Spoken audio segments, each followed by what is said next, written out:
There are other possible unique hardware IDs other than the MAC address that you need to be aware of and mitigate the risks associated with them if you need anonymity and non-attribution. So let's start with the CPUs. Almost all modern CPUs do not have a software readable serial number. Intel started to try to add them in the 1990s with the Pentium 3, but because of a massive public upset, they discontinued the serial numbers, which is good.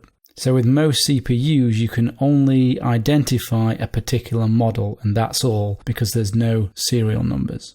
Now, if you want to examine your CPU and see what sort of information you can get from it, then on Windows, you can use CPU-Z or CPU-Z, which you can download from here. This will show you what information is available in your CPU. But as I said, there shouldn't be anything unique if you have a modern processor. And on Linux, there's a very similar tool to view CPU information called iNex, which you can download from here. And that looks like this, pretty similar to CPU-Z. And on Mac, if you want to see the CPU information, download this tool here. So that CPU should be nothing much to worry about with CPUs in terms of hardware serial numbers.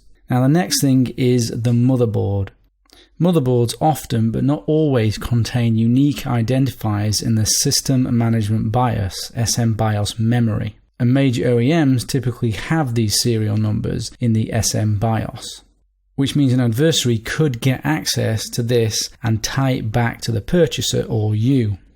In Windows, you can view the hardware information using the Windows Management Instrumentation tool, WMI. So malware could pretty much do exactly the same. From a command prompt, check out if your device has a unique identifier. You can run a command similar to this.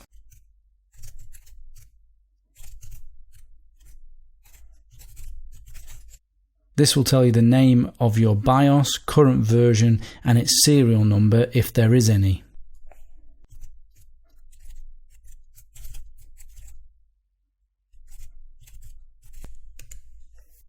And this command tells you the system motherboard name, number, and its UUID. I'm currently using VMware, so you can see the UUID for this virtual machine.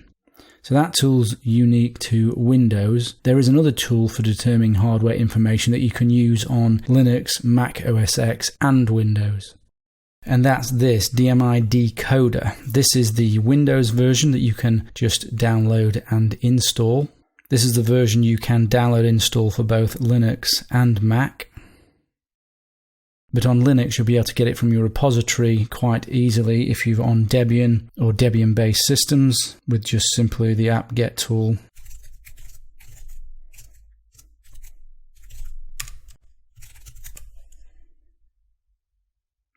To install DMI Decode on Mac OS X, I recommend use brew because it's the easiest way to install it and you can keep it updated. Just use this command here, brew install. And there we are, DMI Decode installed. So let me show you how to use DMI Decode. It's the same switches and options for Windows, Linux, and Mac. So if you see there it says you can't find it, well that's just because you don't have admin rights, so you need admin rights to run it. Typing -T will give us a list of all the options that we can run. So let's start with system. So there you can see the UUID of the system. It has 0 for serial number here. You may or may not get 0. I'm in a virtual machine, so you may get less information in a virtual machine. System, then you've got baseboard, which is the motherboard, and you may find a serial number there. You can also find information on the BIOS. And there you go. So use DMI Decode, check out the hardware serial numbers on your machine. Now we're going to look at hard drive serial numbers and unique IDs, as these can exist as well. So first we're in Windows. We can just simply do a dir, and you can see here we've got a serial number for the drive. You can also try this command as well.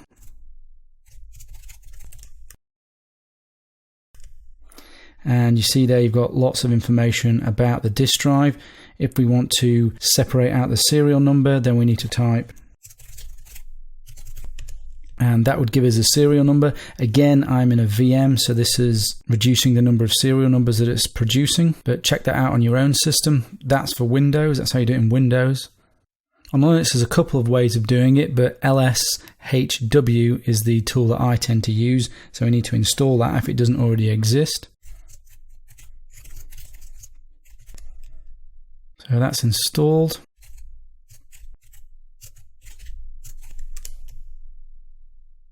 And if we go up, there we go. See the hard drive serial number, or at least the hard drive serial number for this virtual hard drive. It's not showing my actual hard drive because I've got isolation within the virtual machine. So that's how you do it in Linux. Find out your hard drive serial number. And then in Mac, you can go through the About Mac GUI, but you can also put in this command as well.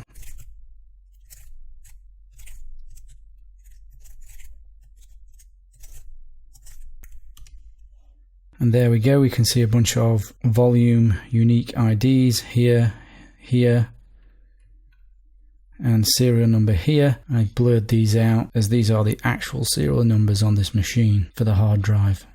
Let's consider these unique hardware identifiers in the context of the operating systems that you use. Any operating system that is licensed to a machine has to identify the machine uniquely. This is to control and track product key use and abuse. This means if you're using, say, Windows or Mac OS X, Microsoft and Apple are aware of your unique hardware IDs, and specifically, usually the motherboard ID is tied to the license in some way. So if you're using Windows or Mac OS X or other operating systems you have purchased and are attempting to be anonymous and your hardware ID is compromised, whoever you purchased it from could link the device back to you. Your adversary may have the power to get this information from the seller.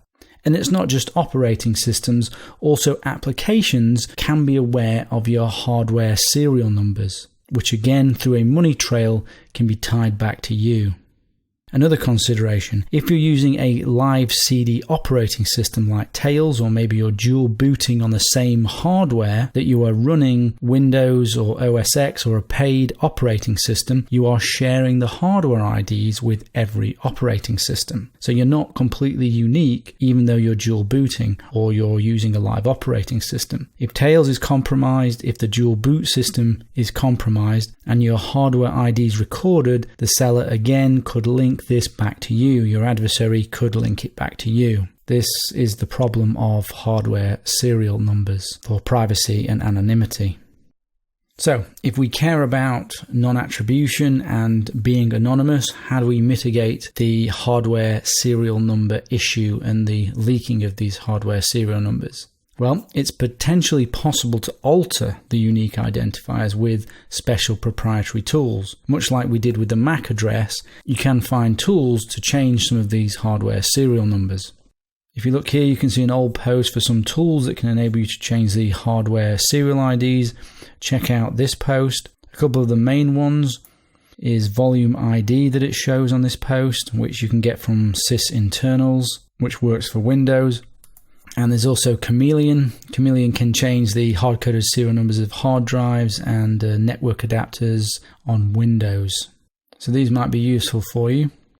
The next mitigation is to have anonymously purchased the devices that you use. This will mitigate the risk of an adversary de-anonymizing you, as there is no money trail. Another strong mitigation is using virtual machines for isolation and compartmentalization. Virtual machines have different physical machine IDs, and there is no traceable connection to the real physical machine's unique hardware IDs, unless there is a breakout to the host, which is unlikely. Check out what the unique IDs are within the virtual machines you have and compare them to your host operating system. They should be different. So when in a virtual machine, you don't need to worry about these hardware serial numbers. Moving on from hardware serial numbers, let's explore some other isolation and compartmentalization methods that are implemented physically. You can use a separate phone or burner phone, which we talk about later. You can store your files, emails, and data physically separate, maybe on an external USB drive, a DVD, or in the cloud out of the sphere of influence of your adversary. Law enforcement agencies are having particular problems getting access physically to remote content out of their jurisdiction. You can use security tokens, hardware security modules, and store encryption keys separately. NitroKey is an example of something you can use to do that. YubiKey is also an example. We discuss more on these later. You can store backups off-site for physical isolation. You can do network isolation, separating trusted devices and untrusted devices using LANs, VLAN, utilizing routers, switches, and firewalls. We cover this in its own section later. And you can even use a separate physical location to operate, such as using an internet cafe for separate aliases. And we discuss more on these topics later as we go through the course. Isolation and compartmentalization can extend to anything physical to create layers of defenses. Consider using physical isolation for your security and make sure that your physical devices are properly isolated, like your unique IDs, in order that you can stay anonymous and have non-attribution.